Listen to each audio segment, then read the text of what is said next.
My name is Renata Vance Castellano, and I was 36 years old the night I stood in my own kitchen, barefoot on the cold tile, reading a group chat I was never supposed to see. It was a Thursday in late October. My husband's phone was face up on the counter, charging, the screen lighting up every few seconds with a notification from a thread labeled Castellano family. I wasn't looking for anything. I was getting water, but the preview on the lock screen showed 3 words from my mother-in-law, Gloria, and 3 words were all it took. She's not family. I picked up the phone. I want to be honest about that, because I've thought about it 100 times since. I am not a woman who goes through her husband's phone. I read profit and loss statements for a living. I read vendor contracts and lease agreements and supplier terms. I read documents because that's the job. But that night, the document found me. 41 messages, 2 weeks of planning, laid out in plain text, coordinated between my mother-in-law, my husband's 2 brothers, and a cousin named Theo, who did the family's bookkeeping. They were planning my removal from Castellano Brothers Construction, the company I had spent 11 years building from a single crew and a used flatbed truck into the largest commercial framing contractor in 3 counties. My name was never once typed with affection in that thread. It was typed like a line item, a problem to be solved before the next fiscal quarter. I read every message. Then I set the phone back exactly where I found it, screen down, charging cable untouched, and I walked back to bed and lay there in the dark next to my husband, who was sleeping soundly beside a phone that had just told me everything he'd been too much of a coward to say to my face. I didn't cry. I didn't wake him. I just lay there doing the thing I do best, counting, calculating, building a structure in my mind that could hold the weight of what I'd just learned. By morning, I had a plan, and it didn't involve a single raised voice. Welcome back to Sweet Payback Stories. If you've ever been underestimated, overlooked, or counted out, this story is for you. Subscribe and settle in, because sometimes the sweetest payback is simply proving them wrong. I grew up in a house where my father kept a toolbox under the kitchen sink because he never trusted that a house, even his own, would stay fixed. He was a framer, rough carpentry, the bones of buildings, the part nobody photographs for a magazine, but the part that has to be right, or everything built on top of it eventually fails. I spent my childhood summers handing him nails and learning, without anyone teaching me on purpose, that the strongest things are usually the ones nobody bothers to admire. I studied construction management at a state school 2 hours from home, the only woman in most of my classes, and I graduated into a recession that had no use for new project managers. So I did what my father had done. I picked up a hammer. I worked framing crews for 6 years before I started Castellano Brothers, and I want to be precise about that name, because the precision matters for everything that comes after. The company wasn't named Castellano Brothers because I married into a family of brothers who built it. It was named that because, at 28 years old, I bought a used flatbed truck and a trailer of tools from a retiring contractor named Lou Castellano, who had no sons, no daughters in the trade, and a business name with 22 years of reputation behind it in our county. He sold me the name along with the truck because he said a good name was worth more than the equipment, and he was right. I never married a Castellano. I bought the name from one. I want you to hold on to that detail because it's going to matter enormously in about 20 minutes. I met Marco Vance 2 years later at a permit office of all places, both of us waiting in the same molasses slow line to pull inspection paperwork. He was an electrician, easy to talk to, good with his hands and better with people than I'd ever been. We started dating that spring. We married 18 months later, and I kept my business name, Castellano Brothers, because by then it had 4 years of contracts and a reputation I wasn't about to throw away for a marriage certificate. Marco thought it was a little funny, marrying a woman whose company was named after another man's family. Castellano Brothers, he said once, grinning, and not a single Castellano brother in sight. There's one, I told him. Lou. He's 81 and lives in Sarasota now. He laughed. I laughed. It was funny then. It stopped being funny somewhere around year 4 of our marriage, when Marco's mother Gloria started referring to the company, casually, in conversation, with her sisters and her church friends, as Marco's business. Not maliciously, at least not at first. I think it started the way a lot of erasure starts, which is through simple convenience. Marco was the one who showed up at family dinners talking about the company, because I was usually still on a job site at 6 in the evening while he'd already cleaned up and driven over. Marco was the one whose face people associated with hard hats and blueprints, because Gloria liked to tell people her son built things, and my son builds things, was a more comfortable sentence for her to say at the hair salon than "my daughter-in-law builds things, and my son installs the wiring she tells him to install." I noticed it. I want to be honest about that too. I noticed it for years and I let it happen, because correcting your mother-in-law at every Sunday dinner is exhausting, and because I believed, the way I think a lot of capable people believe, that the work itself would eventually speak loud enough to drown out the misunderstanding. The work never drowns out anything. I learned that the hard way, but not yet. Not in this part of the story. Marco came on full-time at Castellano Brothers in our 3rd year of marriage, when our electrical subcontractor retired and I needed someone reliable for every job. I made him an equal operational partner in practice, same say in daily decisions, same respect from the crews, same paycheck structure, but on paper, the structure was different, because I'd learned that lesson from my own father, who'd watched his business partner's divorce eat half a company that should have been untouchable. Castellano Brothers Construction, LLC. Founding member and majority owner, Renata Vance, 85%. Managing partner, Marco Vance, 15%, with a salary and full operational authority, but no ownership claim beyond that 15. I drew it up with an attorney named Diane Okonkwo Reyes, a sharp,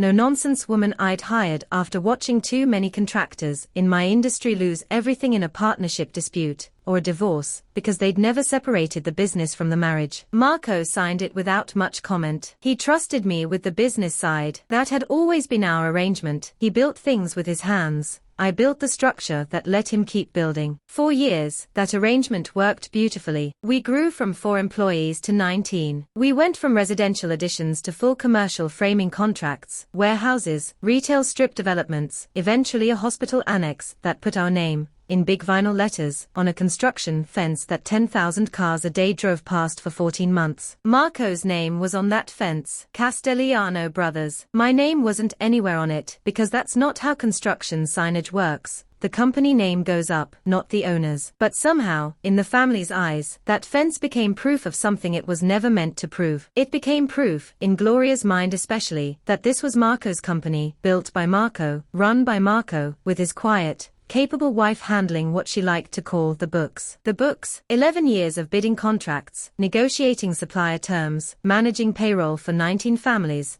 securing the bonding and insurance that let us take on million-dollar commercial jobs, reduced to the books, the way you describe a hobby someone does on a Tuesday evening. I let it happen, because I was tired, and because the company was thriving, and because I genuinely believed, the way I think a lot of women in family businesses believe, that the people who loved my husband loved me too, by extension, and that the misunderstanding about whose company it really was would eventually correct itself. It did correct itself, just not the way I expected, and not until 2 of Marco's brothers found themselves needing something only Castellano Brothers Construction, LLC, could give them. Marco has 2 older brothers, Vincent, the oldest at 43, and Dominic, 2 years younger, both of whom had spent their adult lives in and out of various ventures that always seemed to require family money at exactly the moment family money became available. Vincent ran a landscaping company that had been about to turn a corner for as long as I'd known him. Dominic had worked a string of sales jobs, pool installations,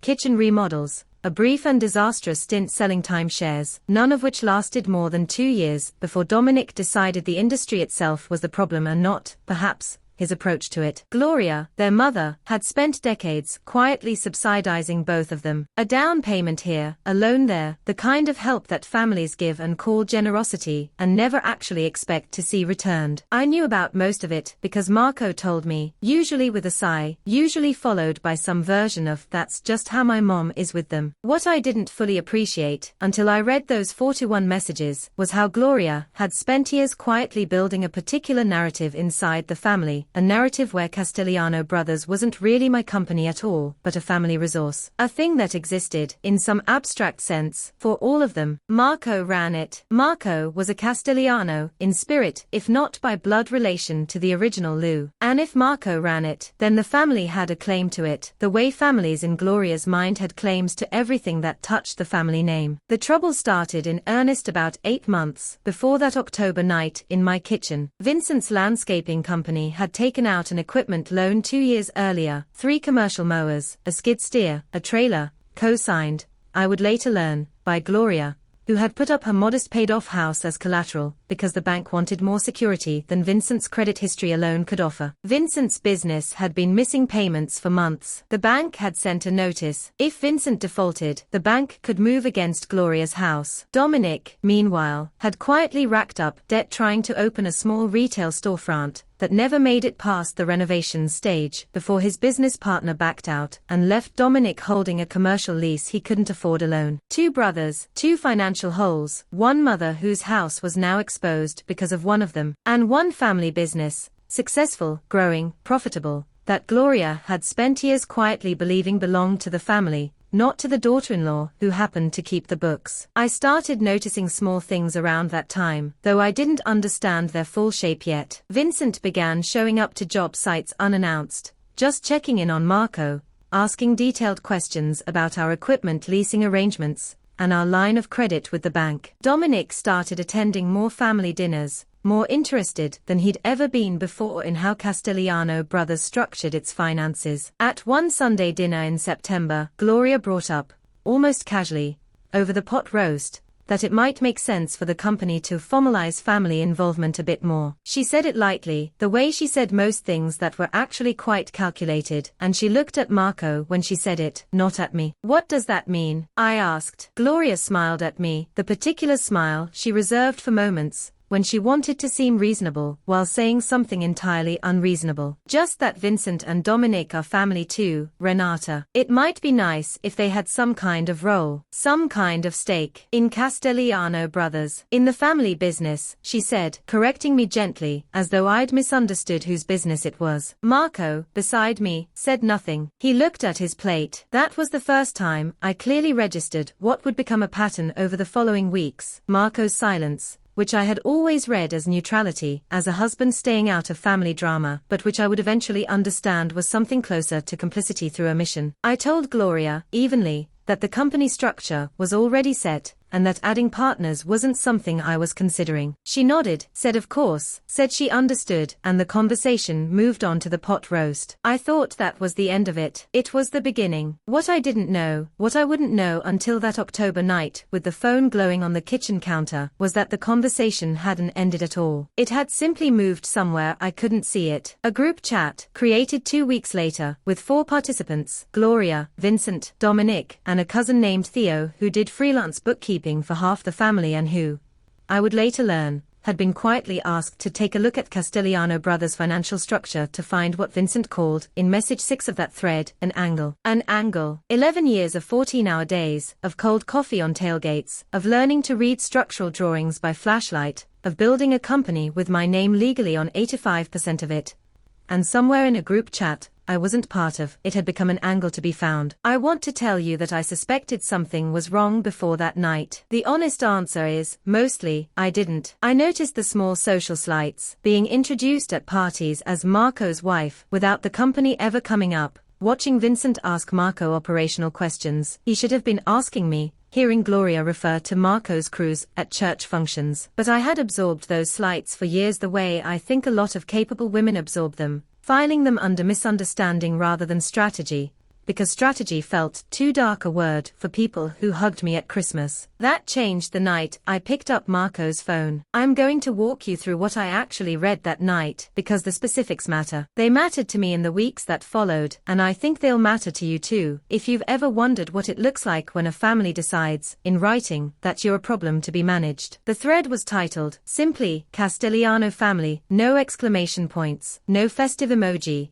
just a plain administrative title for what turned out to be a plainly administrative conversation about removing me from my own company. It started 2 weeks before that night, with a message from Vincent, talked to Theo. He says the LLC structure is locked tight on paper, but there might be room to push if Marco wants more control. Worth exploring. Gloria had replied within the hour, I think it's time. Renata runs everything like it's hers alone. Marco built that company with his hands. She just does the paperwork. She just does the paperwork. 11 years. Every bid, every supplier negotiation, every payroll run for 19 families, every bond and insurance policy that let us take on commercial work in the first place. paperwork. Dominic had jumped in next. If Marco got more ownership, we could all benefit honestly. He'd actually share with family. She's never once offered to help with anything. I had paid for Dominic's retail lease deposit 18 months earlier, a fact apparently irrelevant to this conversation, or perhaps conveniently forgotten, the way inconvenient facts often are when people are building a case against you. Theo's messages were the most clinical, and in some ways the most chilling, because Theo wasn't family by blood loyalty the way the others were. Theo was simply a man being paid, informally, to find a weakness. Pulled what I could find on the LLC filing. She's majority owner, 85%, Marco's at 15% as managing partner. Operating agreement looks standard, but I'd need to see the actual document to know if there's a removal clause that could work in Marco's favor. Worth getting a copy somehow. They wanted my operating agreement, the document that protected my company, and they wanted it without my knowledge, which told me everything about how they expected I'd react if I knew they were looking. The thread continued like that for 2 weeks, the messages I read that night stacking up into a clear, coordinated picture. Vincent suggesting Marco start documenting his contributions to build a case for increased ownership. Dominic floating the idea that Marco could simply start a competing entity and take the crews with him, since the crews are loyal to Marco, not her. Gloria, repeatedly, returning to the same refrain, she's not family. Not really. Marco married into this. She didn't marry into being a Castellano in her heart. We need to protect what's actually ours. She's not family. I read that sentence 4 separate times in that thread, in 4 slightly different phrasings, each one landing with the particular weight of something you've half suspected for years finally being confirmed in writing. The most recent messages, from just 2 days before I found the thread, were the ones that turned my blood properly cold. Vincent, Mom, I talked to a lawyer friend. He says if Marco can show his the operational backbone, and there's evidence the company runs on his reputation and relationships, there might be grounds to challenge the ownership split, especially if we can show Renata's been sidelining him from real decisions. Gloria, good. Start building that file. Get Theo to pull everything he can on the company's financials too. We need to know what we're actually fighting for. Dominic, what about the dinner next month for Marco's birthday? Could be a good time to bring it up as a family. Present it like we're all just looking out for him. Gloria, perfect. We'll do it there. Keep her out of the planning entirely. If she finds out before, then she'll lawyer up and it'll be harder. Keep her out of the planning entirely. They had a date. They had a venue. They had a strategy session disguised as a birthday dinner, scheduled for the following month, where they planned to present Marco in front of the family, with the social pressure of a celebration behind it, with a coordinated push to challenge my ownership of the company I had built with my own 2 hands 11 years before any of them decided it was worth fighting over. And Marco, my husband,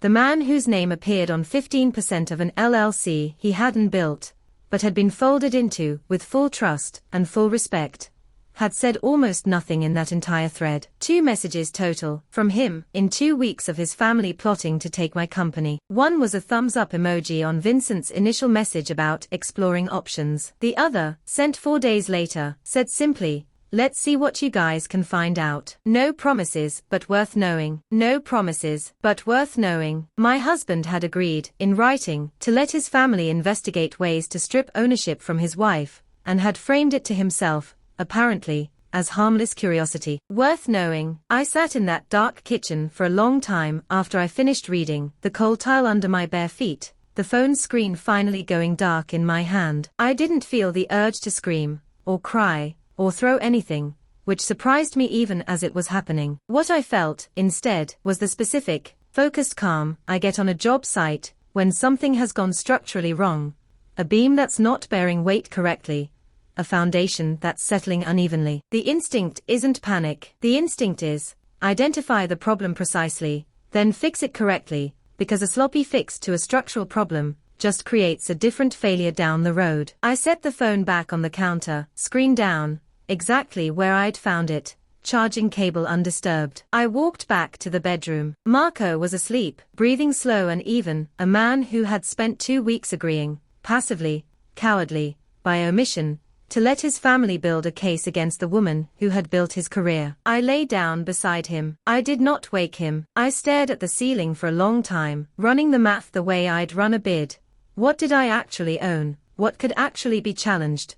What would it take to make this entire question permanently, legally, irreversibly closed? By the time the sun came up, I had a plan. It started with a phone call to Diane Okonkwo-Reyes, my attorney, first thing Monday morning, and it ended, 11 days later, at a birthday dinner that Gloria Castellano had spent a month planning as an ambush, and that I attended carrying a folder she had no idea was coming. I called Diane Okonkwo-Reyes at 8:15 Monday morning, before her office officially opened, because I'd had her cell number for years and because some conversations can't wait for business hours. "Tell me everything," she said, after I'd given her the shortest possible version. "Word for word, if you can remember it." I could remember it. I'd read it 4 times the night before, and I have the kind of mind that holds on to numbers and language with equal precision.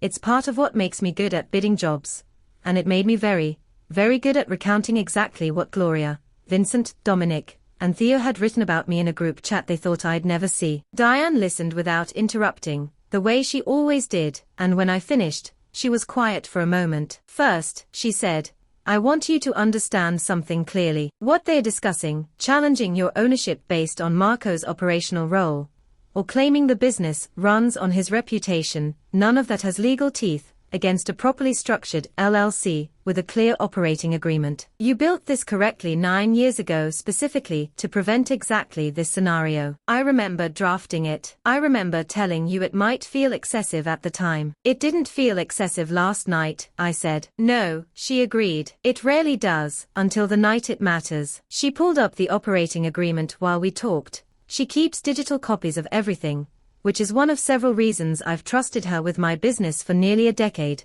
and walked me through it again, the way she had when I first signed it.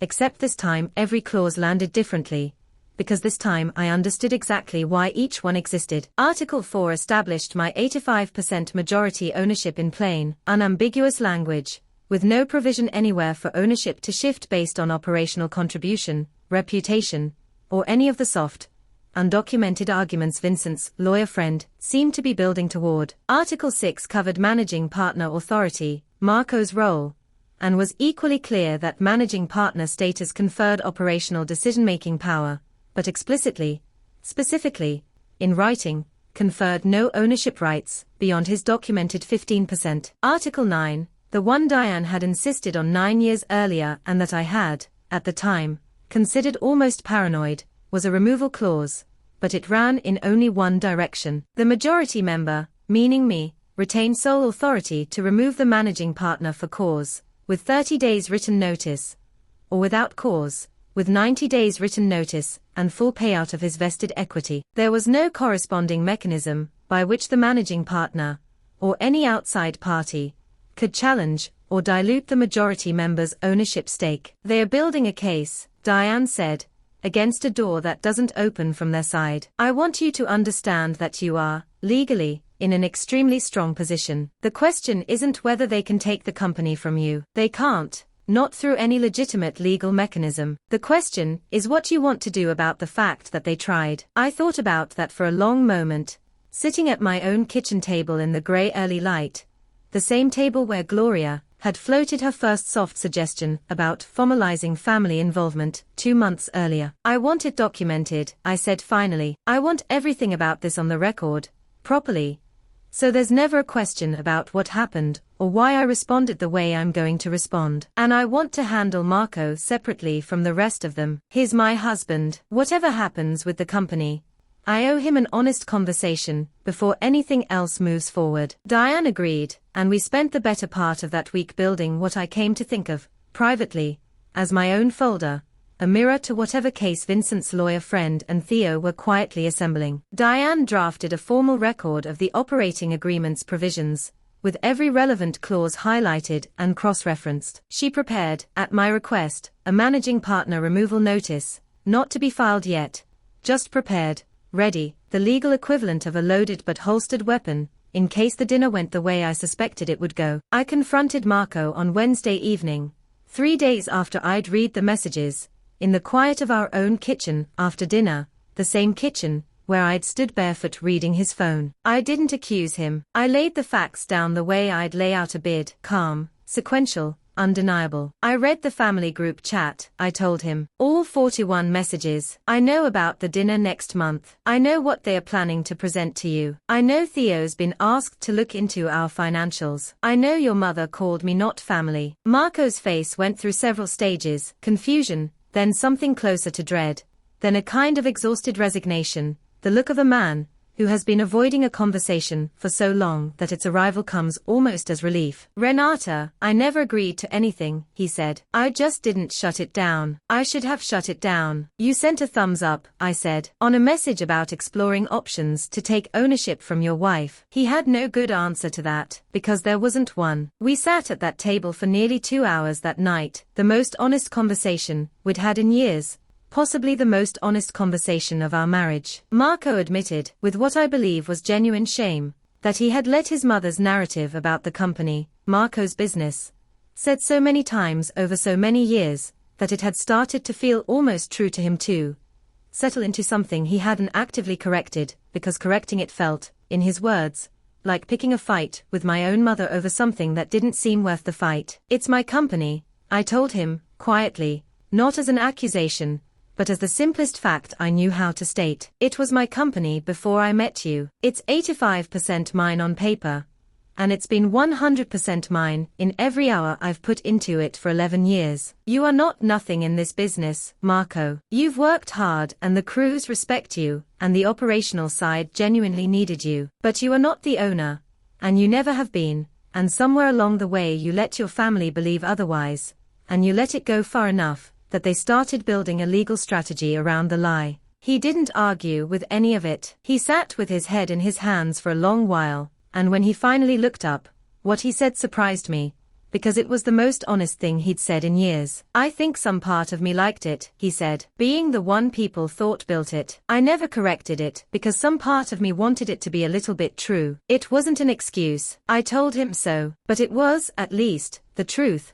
And after 11 days of careful preparation, the truth was exactly what I was about to bring with me to his birthday dinner. Gloria had booked a private room at a steakhouse downtown for Marco's birthday, the kind of place with white tablecloths and a wine list nobody in our family could properly read, the kind of venue chosen specifically, because it would make any unpleasantness feel both important and difficult to walk away from. I knew, of course, exactly what was planned. Diane and I had spent 11 days preparing for it. I arrived dressed simply, my hair pulled back the way I wear it on job sites, a leather portfolio folder tucked under my arm that I'd carried into 100 bid meetings over the years, and that nobody at that table would think twice about, because nobody at that table had ever once associated me with the kind of paperwork that actually mattered. Vincent and his wife were already seated when we arrived. Dominic came in a few minutes later, alone, his most recent girlfriend apparently having had enough sense to avoid family functions.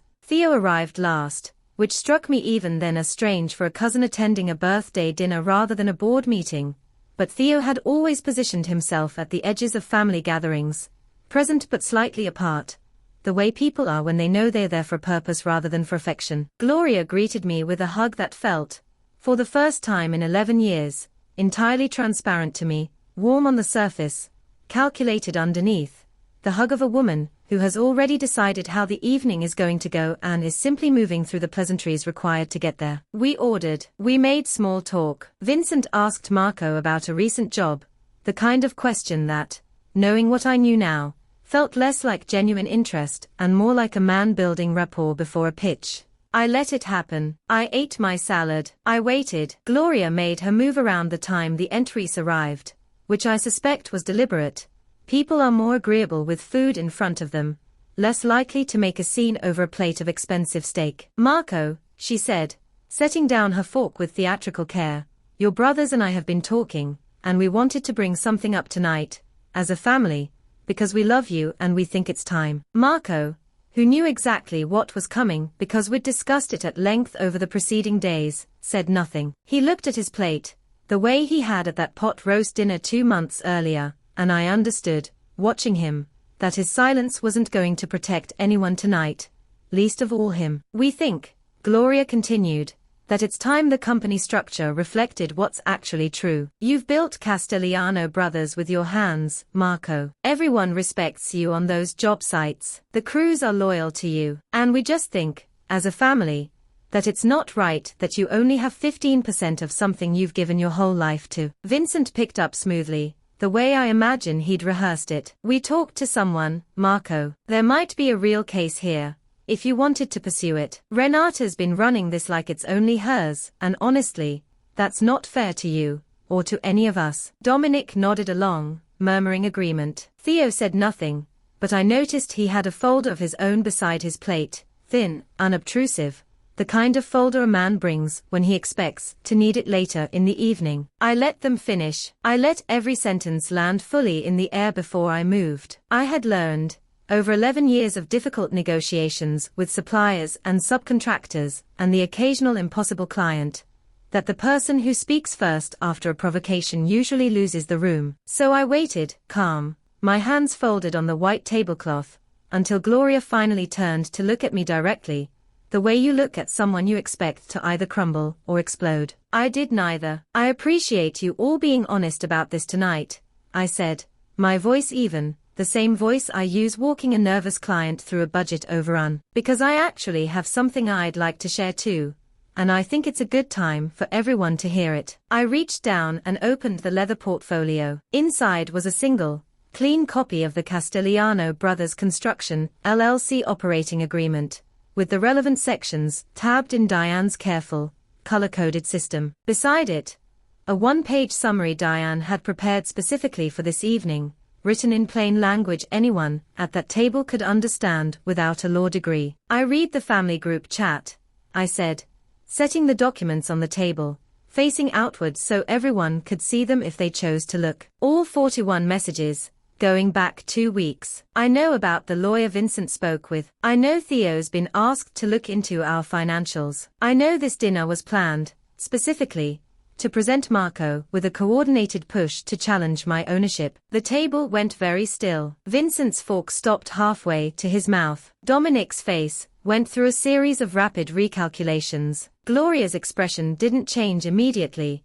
which told me she was the only one in the room who'd anticipated, even briefly, that I might know. I want to be very clear about a few things, I continued, my voice never rising, because there was nothing left to win by raising it. Castellano Brothers Construction is a properly structured LLC. I am the founding member, and I hold 85% majority ownership, established 9 years ago, by an attorney specifically to prevent exactly the kind of situation you've all been quietly planning for the past 2 weeks. Marco holds 15% as managing partner, with full operational authority, but no ownership claim beyond that 15%. There is no legal mechanism, none, by which operational contribution, reputation, or crew loyalty converts into ownership. I'd encourage Vincent's lawyer friend to review actual LLC law before advising anyone further, because right now he's giving advice based on a misunderstanding of how these structures work. This is absurd,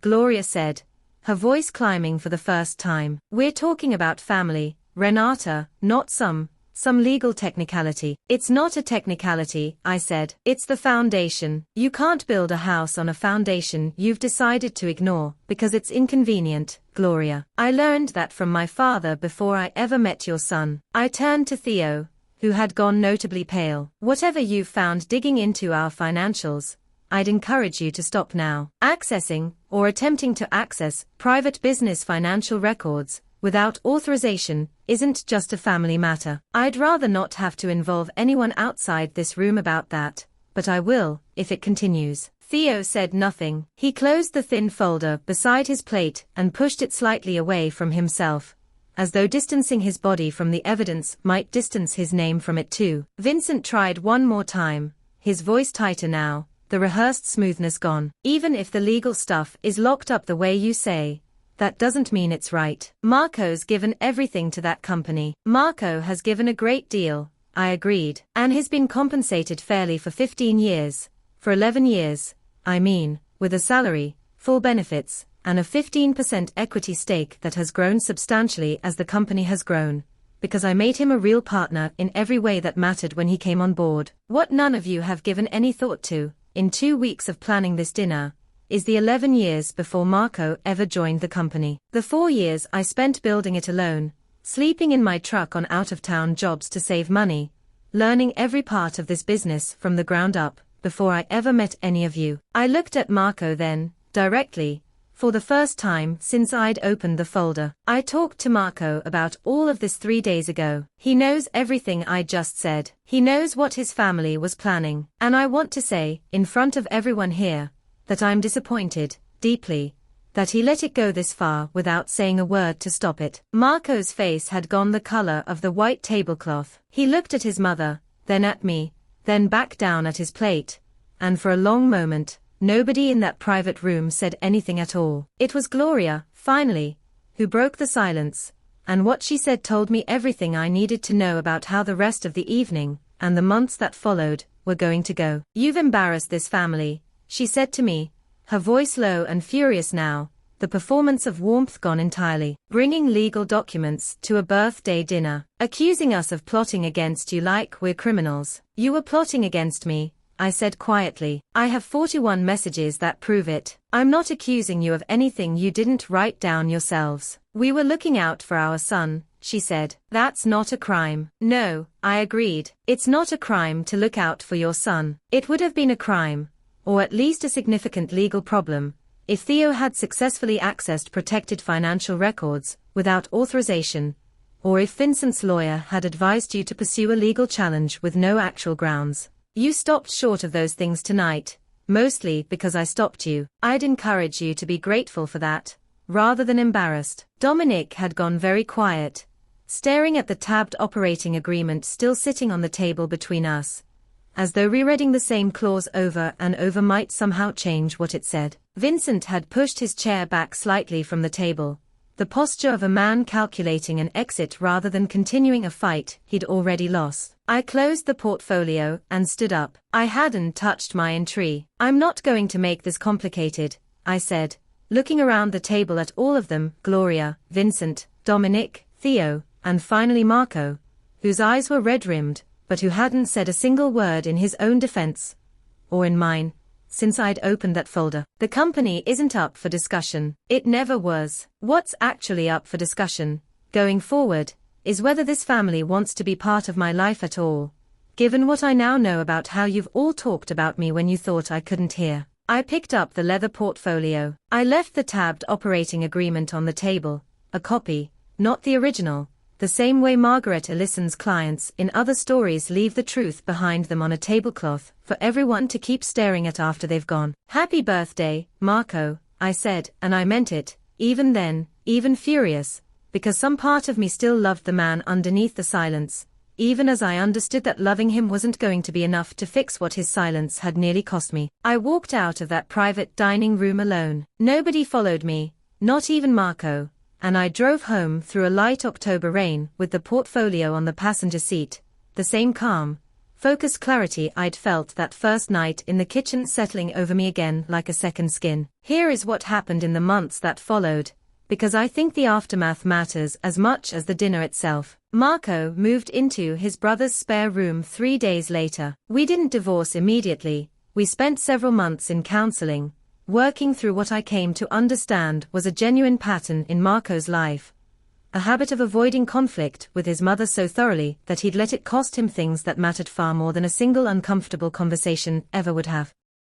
He eventually understood, I think, just how close his silence had come to costing him his marriage entirely, and to his credit, he did the work, real work, the kind that takes longer than a single dramatic dinner, to start setting boundaries with Gloria that he'd never set before.